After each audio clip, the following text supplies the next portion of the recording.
all leaders want to succeed. I mean, I fundamentally believe that that's true. Nobody's in the seat because they're trying to fail. So figure out how you can help them if you care about the cause that they're working on.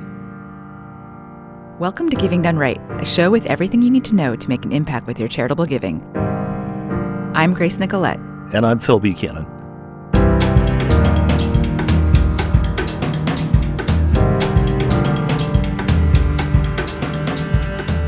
Today, we're super excited to welcome someone who is on the front lines of making the talent pipeline for nonprofits just as strong and diverse as it can be. Yolanda Coentro is the president and CEO of the Institute for Nonprofit Practice, an organization that trains leaders for nonprofits, the public sector, and social enterprises to make sure they have the skills, networks, and resources to tackle the biggest issues of our time. They have great certification and cohort learning programs at all different levels of leadership across the country.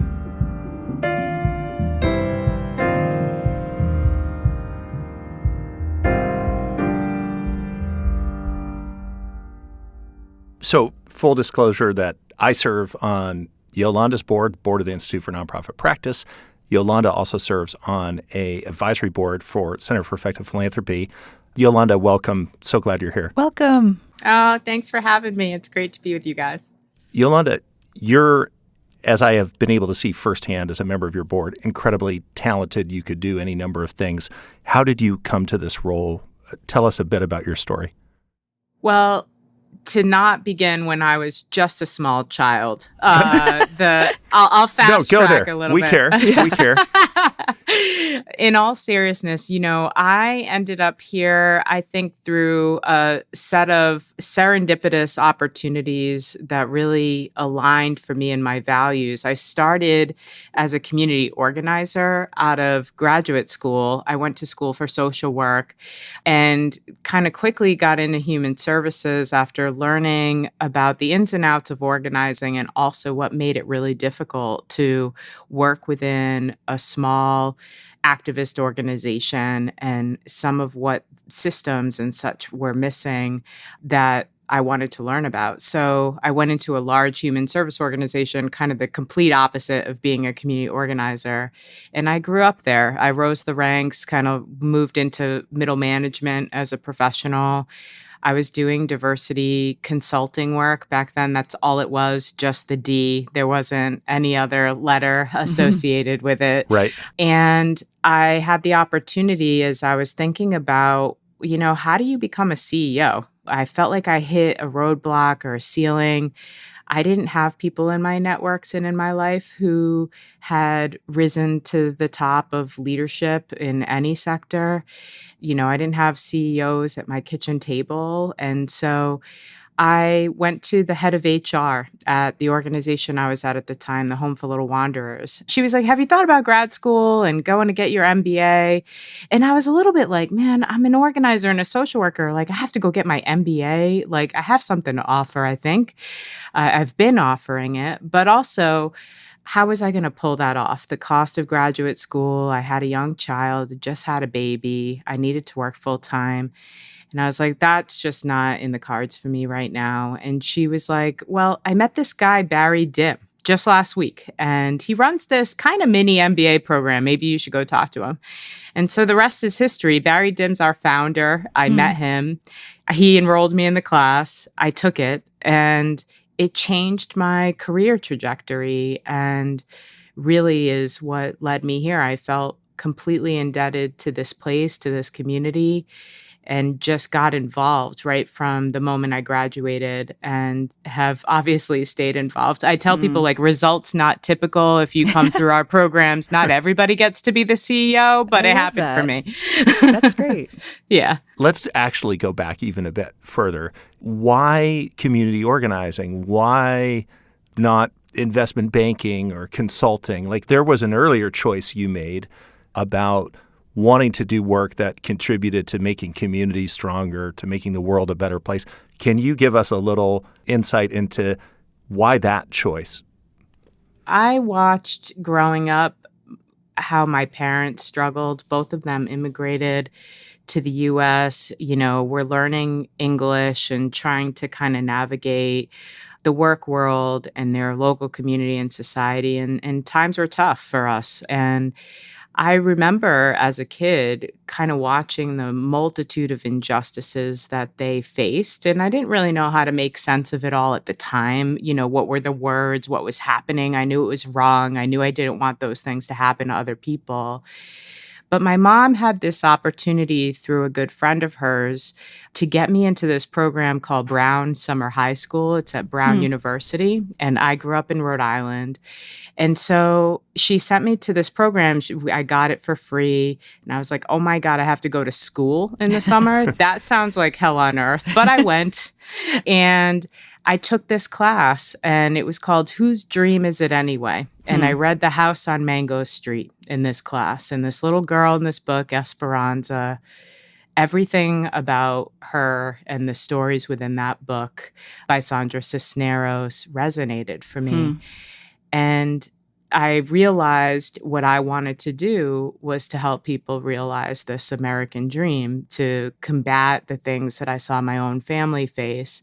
And in fact, my mom still has the paper, but one of the projects was you had to write about what you were going to do as you grew up. And I wrote a paper about how I was going to become the first woman president.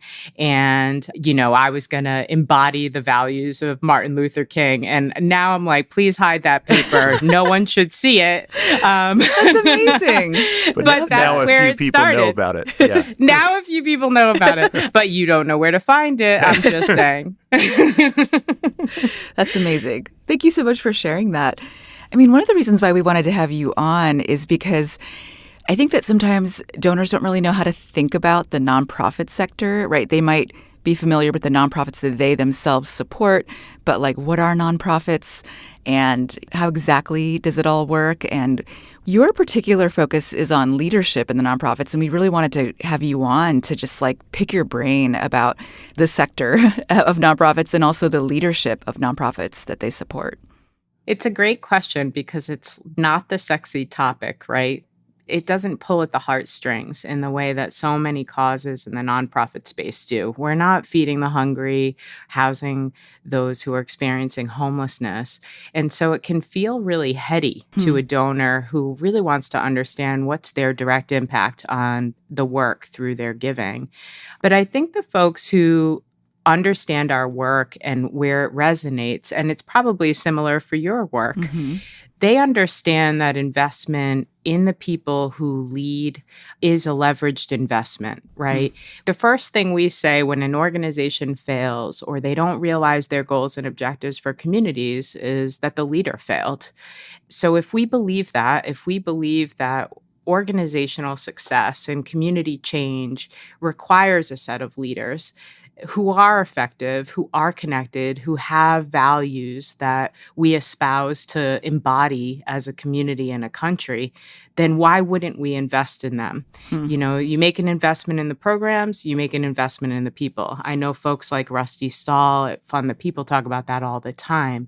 That's why a donor really should care, because these are the folks we're counting on to make these changes, and they need support and backing. And this kind of support and investments in the people doing the work aren't baked in to organizational budgets and strategies, because we don't have profit that we can then deploy or resources we can deploy to these kind of extra things. Yeah. And so we require our donors to pitch in and to help us invest in those areas so that we can be strong organizations and run thriving businesses that really impact the community. What would you say, though? I mean, what is the exact profile of a strong nonprofit leader? Should it be someone with an MBA, to your earlier comment? Or tell us a little bit more about what is unique about the leadership training of a nonprofit leader?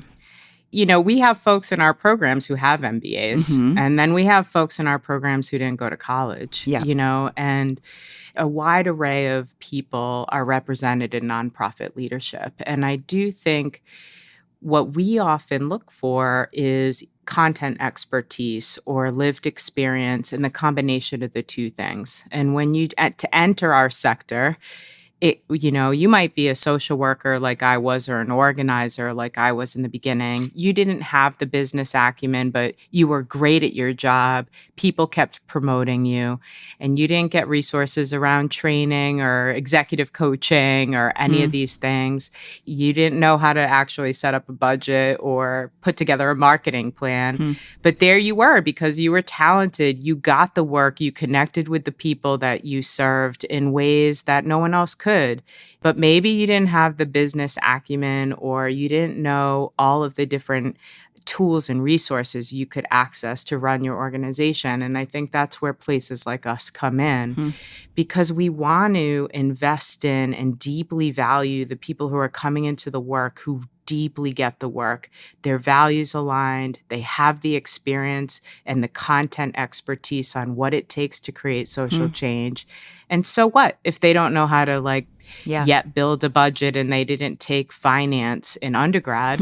We can fill those gaps. It's actually much harder to fill the other ones, right? Yeah. I mean, it sounds like there's the technical skills, but then there's also just the proximity to the issues that may not be able to be taught. That's really powerful.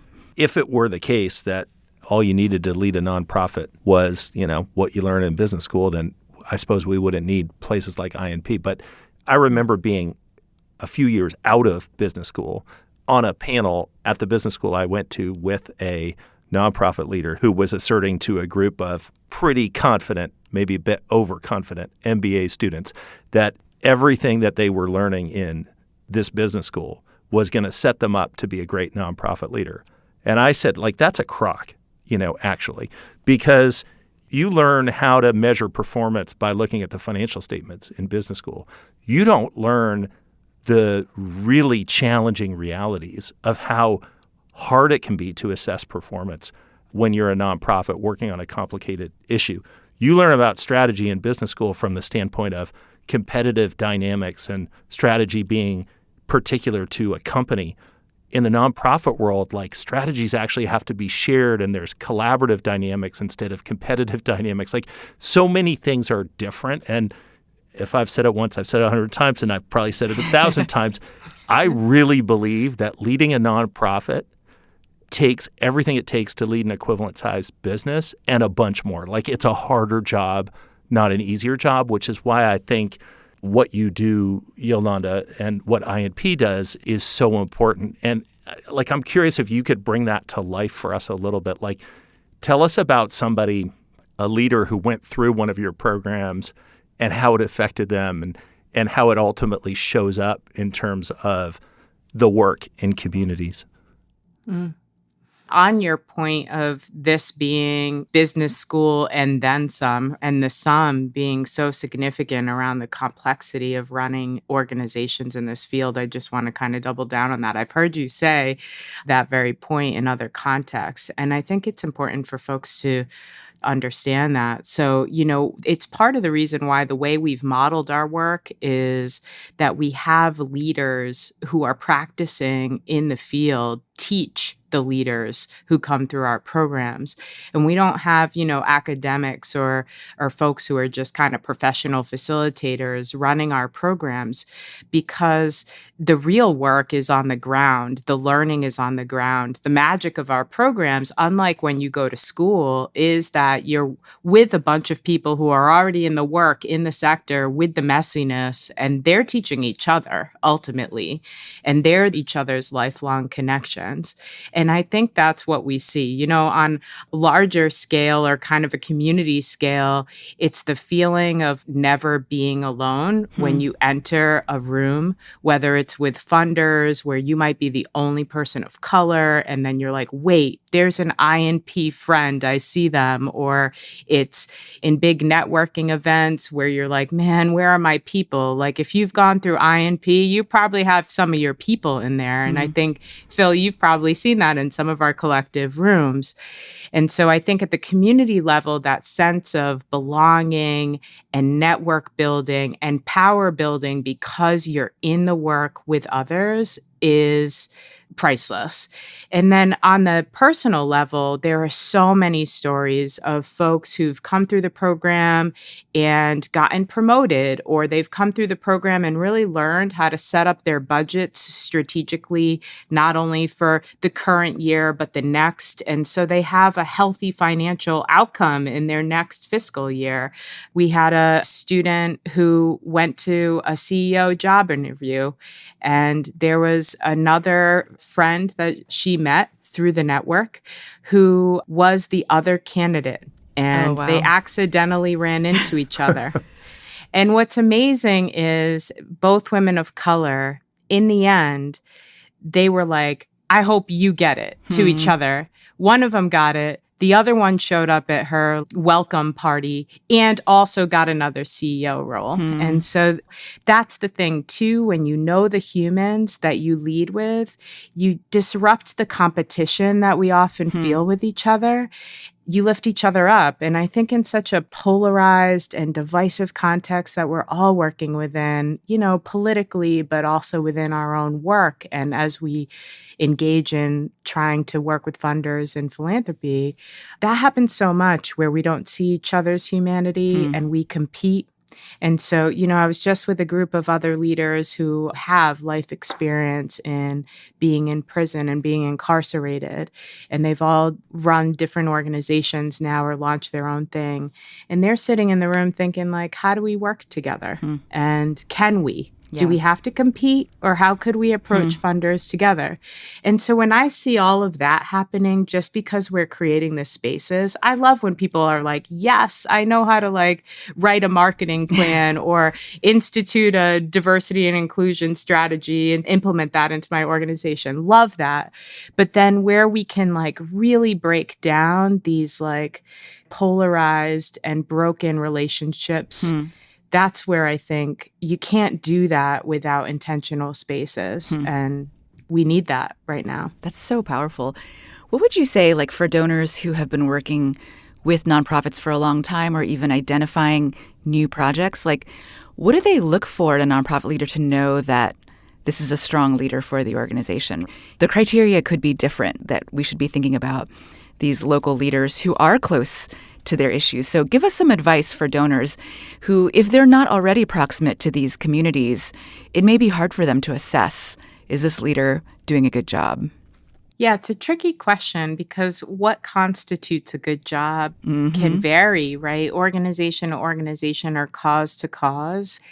And so in some ways, I would say, I don't know that there's like a one-size-fits-all answer to that, but maybe there's an approach.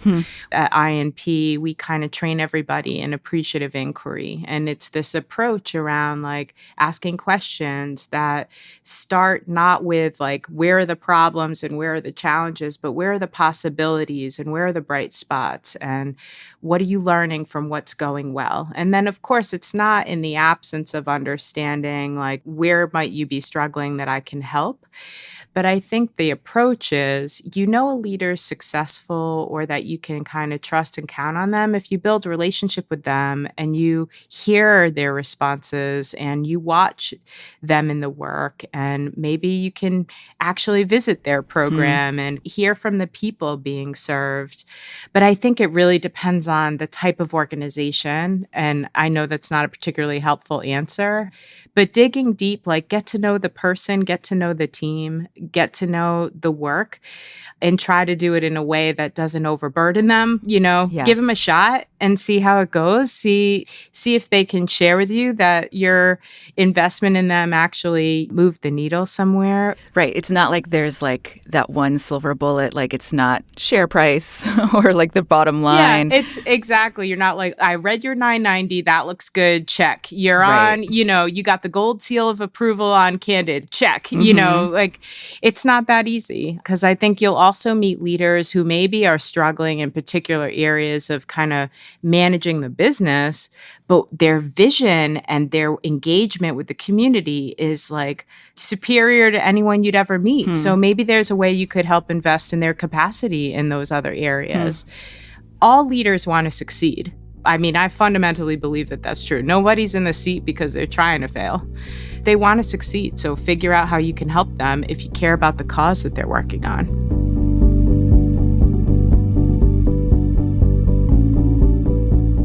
Don't go anywhere. More after this break.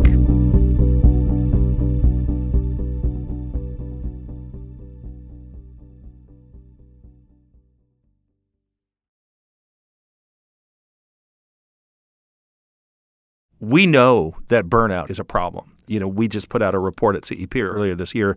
We see in our data high levels of concern on the part of leaders about the burnout of their staff, high levels of concern on the part of nonprofit leaders about their own burnout, and a sense that that is more intense than it was even a year ago. So what do you do to counter burnout? I know you have seen in your own surveys of folks who go through your program, and it speaks to the relationships, combating the sense of isolation that leaders can feel, that actually makes a difference, that folks report lower levels of burnout after being through that kind of program. But donors often, they want to say, well, am I supporting programs? Tell me how many additional folks we reached because of my grant. But actually, that can be short-sighted relative to investing in the ability of leaders to develop and grow, right? And so what's your take on the burnout issue and sort of the state of nonprofit leadership today? How concerned are you based on what you see? Because you have an incredible perch to see across so many different organizations and leaders. We have about 4,000 or so alum around the country at this point. And obviously, as we've been scaling, that number is quickly growing. But we do have a kind of a feel for what does our network look like, and then a feel for what's happening in the context of our sector. And where do those things kind of align or not? And to your point, we'll be coming out this fall with a white paper that we've put together on well-being. And a big portion of that is burnout. I'm always reluctant to use the term well-being because I'm sure for some of the donors listening too, it's kind of frustrating. It's become the trendy word, and it encapsulates many things. But we're really looking at several factors related to organizational and staff and leadership well-being. And one of the things, like you said, that came out is we saw that our alum, relative to the general population, were faring better around burnout specifically. And what they were saying in focus groups and through our surveying is indicating that this is because of a sense of connection, but also I think what donors need to understand today about why investing in leaders, in capacity building, in the talent in the sector is so important now, probably more than ever. And I feel like we say this term a lot whenever we're making a pitch, now more than ever. So I'm just... But sometimes it's true. Sometimes it is true. And look, we're coming off the heels of a pandemic, a racial reckoning, inflation, politically polarized times. I mean, have we seen the perfect storm of these things in our recent lifetime? No, we haven't. Organizations literally had to redefine everything they did in a moment's notice and then redefine it again and again. And they didn't have the tools to do it. So part of what my assumption is, and we're studying this more, about what people have gotten through our network, what leaders needed to keep their organizations healthy through our network. It's a few things. One is the network. You could call on a friend, other leaders who are not in your field, but who are leaders in the sector or who are maybe in your field in other cities or states. And you can reach out to them and be like, what are you doing? How are you keeping your theater going in the middle of a pandemic, right?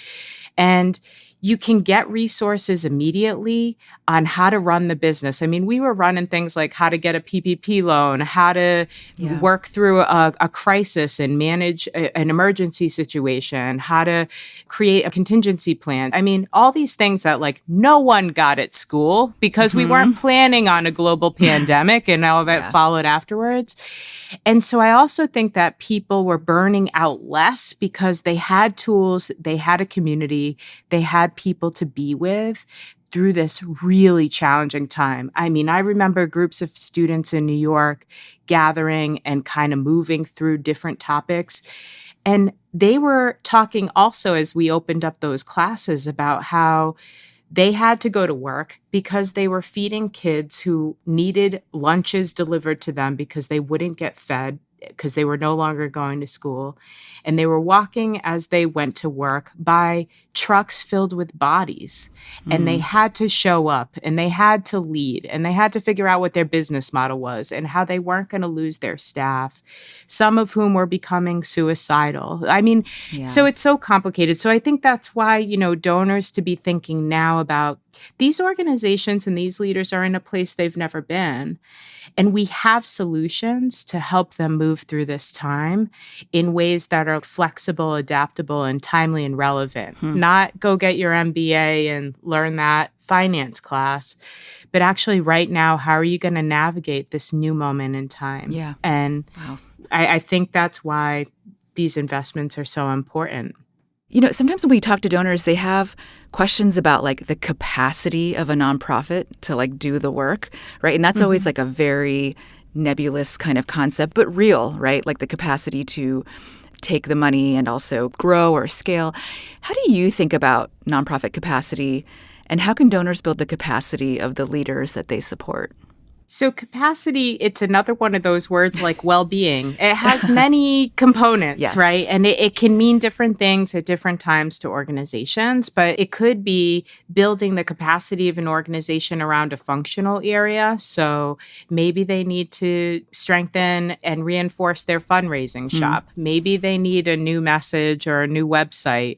Maybe they need their HR department to get some resources to do a compensation study or to look at diversity measures in their organization and do a diversity audit. All of those things cost money that we expect organizations to do and do well and kind of represent our donations and our investments well. Those are capacity building kind of projects. In terms of building the capacity of people, then there are investments in their professional development, in their network building, in coaching and mentoring. And so I think about capacity building as really like, what does the organization or the talent within the organization need to remain strong or to move even further in a direction of growth or deeper or expanded success? And they don't yet have the tools or kind of support they need to make that jump. It's not built into their operation. So how can we build it in and build their capacity and invest in that capacity? And it has like organizational and kind of talent impact that way. Yeah. One of the issues in terms of the nonprofit sector broadly historically has been that the leadership is not as diverse as the country and often even less diverse than, the communities that an organization might be serving. And of course, there's great variation. I'm generalizing, but you were talking about the pandemic and the crises and the racial justice reckoning. And we saw this period where it looked like funders and nonprofits alike were really prioritizing racial equity, DEI, and that looked like a lot of different things. And we saw it. We documented the change at CEP. We saw funders directing more resources to organizations serving certain communities, in particular Black and Latino, less so Indigenous and Asian American, actually. We saw more focus on organizations led by people of color, lots of conversation about that. We saw changes to processes on the part of donors and foundations, individuals, institutions to try to make sure they weren't just talking to the same people in terms of the network of grantees and potential grantees. And then, of course, we saw an orchestrated backlash societally to the focus on racial equity as well as in the sector, right? And we saw first it was critical race theory, but now it's actually DEI that has been seized upon, caricatured, and sort of demonized, right? Yeah. So this is creating a lot of challenges for leaders and perhaps in particular for leaders of color, often reporting to boards that are maybe majority white with all kinds of conflicting signals about do emphasize DEI, but actually don't, tell us about your story and your identity in this venue, but maybe not in that one. And I wonder how you see this very fraught feeling moment in our society and in the sector where, we literally have folks who are trying to stop us from teaching the history of this country, right? And the role of structural racism in getting us to where we are. And can you say a little bit about how that shows up for leaders? And then we've got legal cases working their way through the courts. It's like, it's complicated. That was way too long a question. And it's a long question maybe because it's so complicated. I know you and me have talked about this so much in the past about just as it's evolved over these last few years.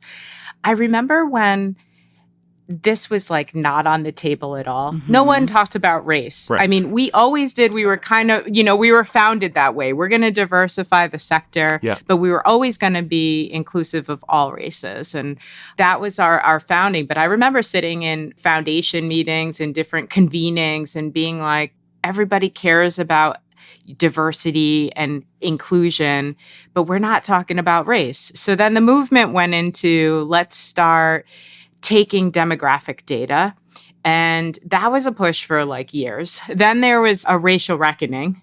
And then I think the nature of the conversation combined with just the political polarization we have faced over these last 7 years really has resulted in a set of like burdens that people have been less open about how they're feeling about these trends in terms of at least the leaders that we serve with funders and even with one another, because the tide is changing so quickly, it's hard to keep up. And then you're afraid that if you put your cause out there in a way that's super clear around anything related to DEIB, that you could become a target. And how would you navigate that? On the personal level, I think you have leaders who are just both appreciating the philanthropic context, moving towards, let's make sure we're funding communities of color. Let's make sure we're funding leaders of color. Let's not let our bias impact how we fund. All really good things. But now we've taken kind of the blunt instrument around how we invest in organizations based on race in a way that's reduced the nuance and complexity so much that now leaders are kind of carrying that burden. And I think feeling, that your race is front and center, your personal identity is front and center, that it is your validator for your work, not your knowledge or expertise. We're the sector that would often make fun of everyone who would tokenize people. And then somehow I feel like along the way, we've created all these instruments to respond to this moment that maybe actually also tokenizing people, right? And they're carrying that burden and they can't tell funders and they can't tell community members because they're sitting in this seat. But I know that that's contributing to a lot of people's burnout, white or people of color. White people are dismissed and they're leaving their leadership posts because they're concerned that there's no place for them and they shouldn't even be there. You've got people of color who are having to, use their personal stories so deeply and so often that it's kind of like just putting yourself on blast all the time. If you don't have to do that in other sectors. It's extractive. It is. It's like, So I think we're seeing the research is coming out about the effect of that. And then, the other thing we've talked a lot about internally and trying to figure out, what's the right answer? So I wouldn't say that I even know what the answer is, but we want to collect data. We want that data to be transparent, but there are real ramifications to having leaders putting their demographic data in places where anybody can access it. And I think we have to start talking about that. For donors who really care about these issues and maybe, for instance, serving on boards of nonprofits that are serving communities of color, what advice do you have given what you just described? I mean, it is such a complex and tense place to be. What are some paths forward? We've talked a lot in the trust-based philanthropy movement about the importance of conversation and relationship. And different leaders have different perspectives on what they want and are willing to do relative to their own personal identities within the work, but then also what they need for their organizations. And so I do think conversation and dialogue is a must right now, and having the courage to just open this conversation up for them. What's their experience in it and what do they need? Do they need privacy and support? Or do they need a platform and to tell their story? People need to have choice. And we're starting to take some of that away. I do think it's important for funders to collect demographic data and understand it. But if you think about, like, our demographic data was always like locked up in a file cabinet in HR, right? It's like, that's like super private. That's like your social security. I know some of us wear it and we can't hide what our identities are per se. But that doesn't make it okay for employers or funders to say, you must put all those things out there about yourself. We have folks in our network, I'm thinking of somebody right now who literally has received death threats. If their profile is up on a donor website, they put their, and I won't, throw anyone under the bus here, but like they put their information on a website that donors get access to, their race, identity, gender identity, everything's on there. The cause that they fight for is on there. They become a target, and they have become a target. And so they don't have a website anymore. They don't put their information anywhere. But for some funders, that's like a requirement. And so if you do that, if you require people to have to put themselves or their staff or their board identities somewhere public when we don't know what's going to happen with AI, what's happening with people in the world who can just access this and then make you a target, what's happening legally around the scene with DEI and what organizations could come up against. We don't realize that our instrument to do the right thing actually can really hurt an organization or the leader. And we have to ask questions of them about that. And I'd really encourage donors to do that. Wow. That just speaks to just how bonkers the environment is, right? Because the desire to gather demographic data at its core is a great thing, right? You want to understand whether groups of people that you're giving to are having different experiences than others. And we see in our work that, unfortunately, certain groups of people tend to have different or worse experiences than others. But what I hear you saying is that that can be really weaponized. I think that conversation that you describe of really talking about how is this data going to be used, how do you get the benefits without the harm, seems to be a really important conversation for donors to have. Well, and can you collect the data?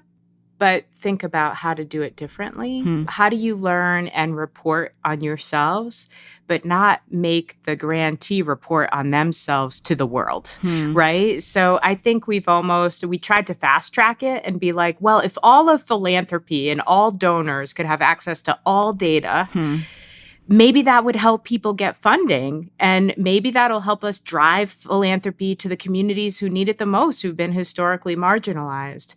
But I think what we're hearing, like behind the scenes, the things that people don't want to say out loud is thank you for knowing that that's an issue.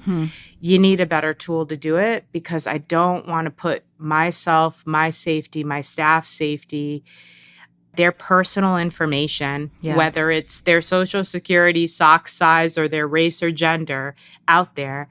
And there are nuances, right? We don't think about like, do nonprofits even have the resources? You guys just put something out about Ford and how they actually collect demographic data and what words they use when they serve a global market. Like, such an interesting conversation to have. So what if nonprofits don't have all the right words? What if they capture data for their employees but don't ask their employees to self-identify? Then they put that data into a public profile. And now somebody's identifying me out publicly without even asking me. And what if they got it wrong? So I just think there are all these technical implications that our donors really need to think about. It's just not as simple as it sounds. And it's enhancing this level of burnout, especially that leaders of color and other marginalized groups are facing. So Yolanda, if I'm a donor and I'm listening to this, they're like, all right, folks, I just wanted to write a check. I just want to do good. And now you're telling me there's like not even like a handful of things that I could just like totally rest my laurels on to know that it's a great nonprofit, that it's like a lot of time, a lot of relationship, a lot of nuance, a lot of complexity. And then if I don't do it right, I get blamed. And so I'm curious, channeling a donor and on their behalf, what do you say to donors who just like, I just want to do good, but like, I don't know if I have time for all this?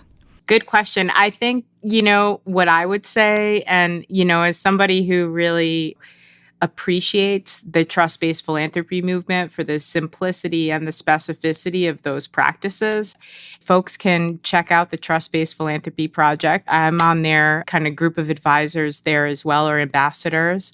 So full disclosure there. But these are a set of practices that help donors think about how to engage in relationship building and investing in ways that best support nonprofits. And these practices are simple, for a donor to consider how are they building relationship with their grantees? Are they asking leaders what they need in order to realize their missions? And if they're behind the mission, then fund what's needed and the work will get done. It doesn't need to be that complicated, right? So I know we've brought up all the complications, but we know the organizations who are doing good work. We can make investments and kind of test our investments because we care about those causes deeply. Yeah. And if you get to know the leader, then you back them to do their work better and better year over year. And sticking with them for a bit of the longer haul right now, I would say too, is advice I would give. It's a tough time. And leaders that you care about, the causes you care about now, need you now as we kind of navigate whatever complexities coming our way over the next few years, still coming out of what we've faced in the last few. Yolanda, thank you so much for joining us today. Oh, thanks for having me. Thanks, Yolanda. This was great. Thanks, Phil. Appreciate it.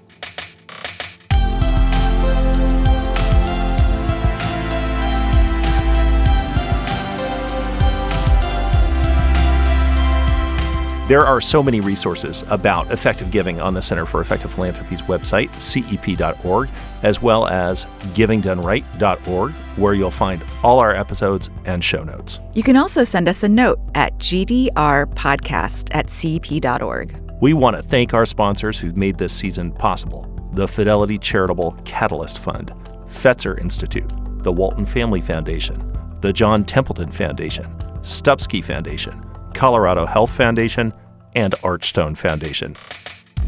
If you like the show, please leave us a review on Apple Podcasts or invite a friend to listen. Giving Done Right is a production of the Center for Effective Philanthropy. It's hosted by me, Grace Nicolette, and Phil Buchanan. It's produced by Rococo Punch. Our original podcast artwork is by Jay Kuska. Special thanks to our colleagues Sarah Martin, Molly Heidemann, Chloe Heskett, Naomi Rafal, and Say Darling for their marketing, research, writing, and logistical support.